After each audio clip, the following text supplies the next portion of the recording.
A credit rating agency is a company that assigns credit ratings, which rate a debtor's ability to pay back debt by making timely interest payments and the likelihood of default. An agency may rate the creditworthiness of issues of debt obligations, of debt instruments, and in some cases, of the services of the underlying debt, but not of individual consumers. The debt instruments rated by CRAs include government bonds, corporate bonds, CDs, municipal bonds, preferred stock, and collateralized securities, such as mortgage-backed securities and collateralized debt obligations. The issuers of the obligations as securities may be companies, special-purpose entities, state or local governments, non-profit organizations, or sovereign nations.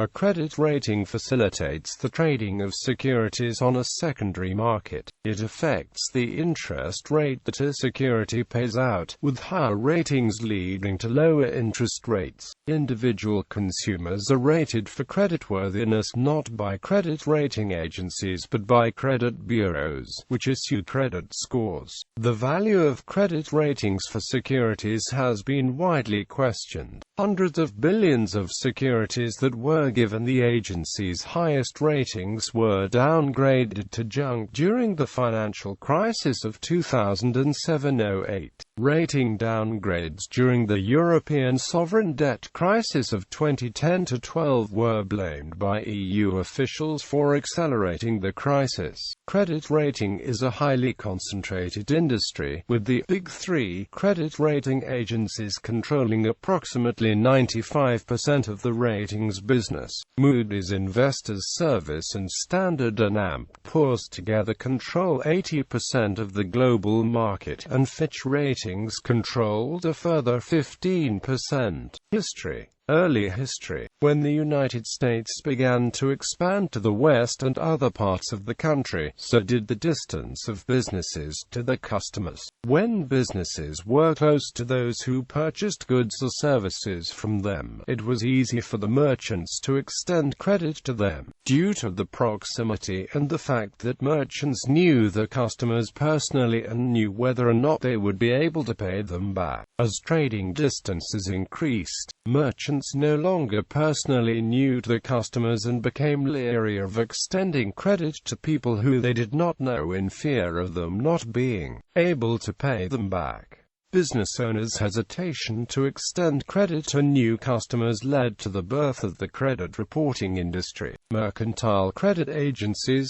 the precursors of today's rating agencies, were established in the wake of the financial crisis of 1837. These agencies rated the ability of merchants to pay their debts and consolidated these ratings in published guides. The first such agency was established in 1841 by Louis Tappan in New York City. It was subsequently acquired by Robert Dunn, who published its first ratings guide in 1859. Another early agency, John Bradstreet, formed in 1849 and published a ratings guide in 1857. Credit rating agencies originated in the United States in the early 1900s, when ratings began to be applied to securities, specifically those related to the railroad bond market. In the United States, the construction of extensive railroad systems had led to the development of corporate bond issues to finance them, and therefore a bond market several times larger than in other countries. The bond markets in the Netherlands and Britain had been established longer but tended to be small, and revolved around sovereign governments that were trusted to honor the debts. Companies were founded to provide investors with financial information on the growing railroad industry, including Henry Van Impe's Publishing Company, which produced a publication compiling financial financial data about the railroad and canal industries. Following the 1907 financial crisis, demand rose for such independent market information, in particular for independent analyses of bond creditworthiness.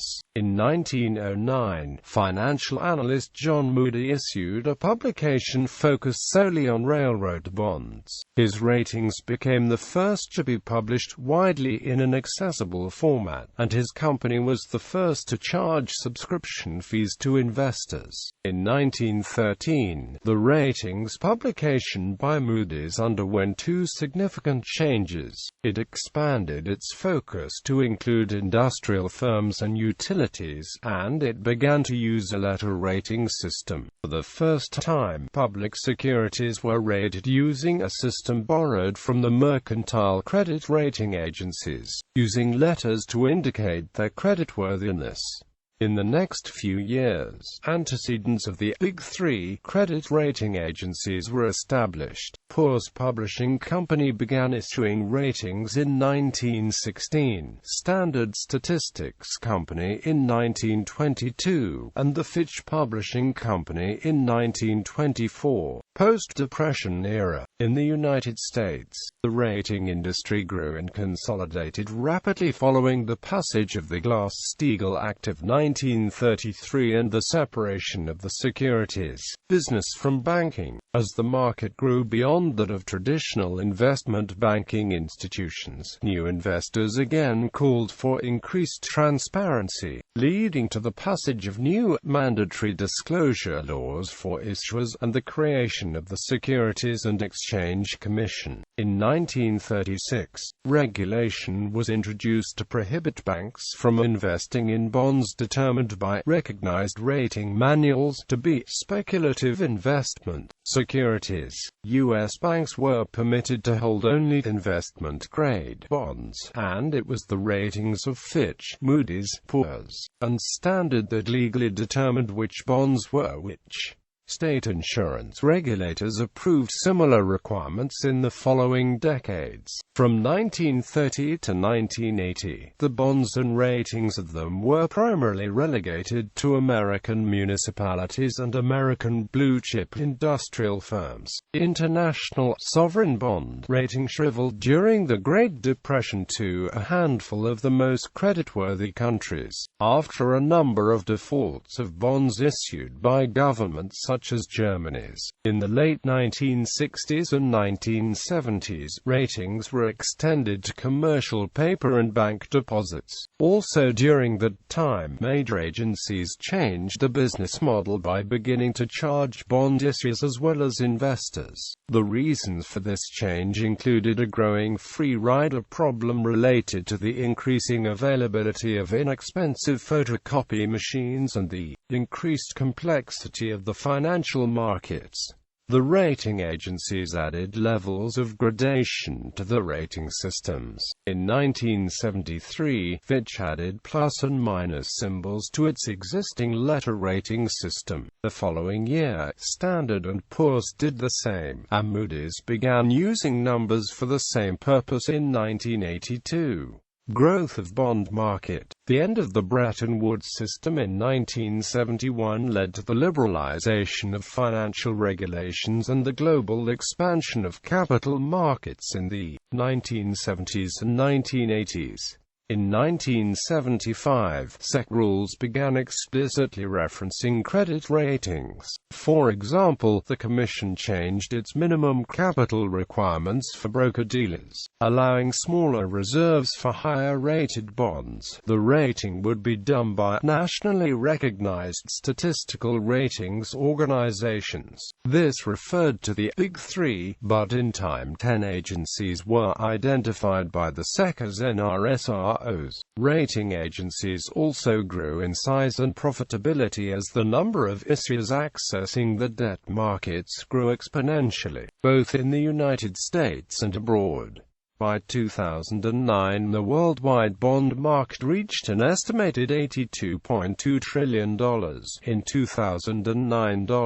1980s present. Two economic trends of the 1980s and 90s that brought significant expansion for the global capital market were the move away from intermediated financing toward cheaper and longer-term disintermediated financing, and the global move away from state intervention and state-led industrial adjustment toward economic liberalism based on global capital markets and arm's-length relations between government and industry.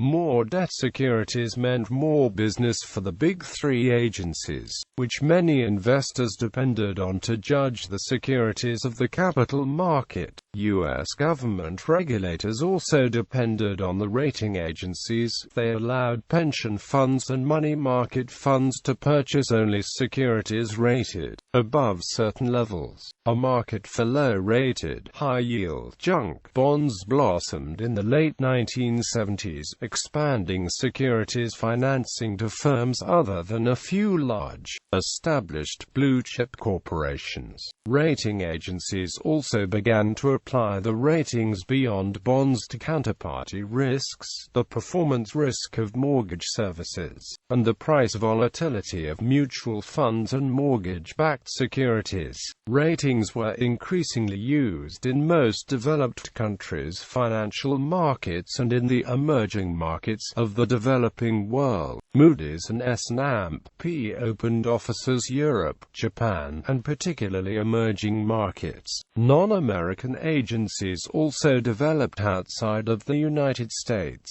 along with the largest U.S. raters. 1 British, 2 Canadian and 3 Japanese firms were listed among the world's most influential rating agencies in the early 1990s by the Financial Times publication Credit Ratings International. Structured finance was another growth area of growth. The financial engineering of the new private label asset-backed securities such as subprime mortgage-backed securities, collateralized debt obligations, CDO², and synthetic CDOs made them harder to understand and to price, and became a profit center for rating agencies. By 2006, Moody's earned $881 million in revenue from structured finance. By December 2008, there were over $11 trillion structured finance debt securities outstanding in the U.S. bond market. The Big Three issued 97% to 98% of all credit ratings in the United States and roughly 95% worldwide, giving them considerable pricing power. This and credit market expansion brought them profit margins of around 50% from 2004 through 2009. As the influence and profitability of CRAs expanded, so did scrutiny and concern about the performance and alleged illegal practices. In 1996, the U.S. Department of Justice launched an investigation into possible improper pressuring of issuers by Moody's in order to win business.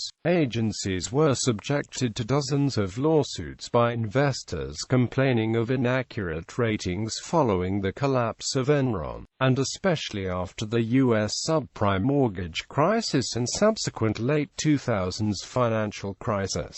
During the debacle, 73%, over $800 billion worth, of all mortgage-backed securities that one credit rating agency had rated AAA in 2006 were downgraded to junk status 2 years later. Downgrades of European and U.S. sovereign debt were also criticized. In August 2011, S&P downgraded the long-held AAA rating of U.S. securities. Since the spring of 2010, one or more of the Big Three relegated Greece, Portugal, and Ireland to junk status, a move that many EU officials say has accelerated a burgeoning European sovereign debt crisis. In January 2012, amid continued Eurozone instability, S&P S&P downgraded 9 Eurozone countries, stripping France and Austria of their AAA ratings.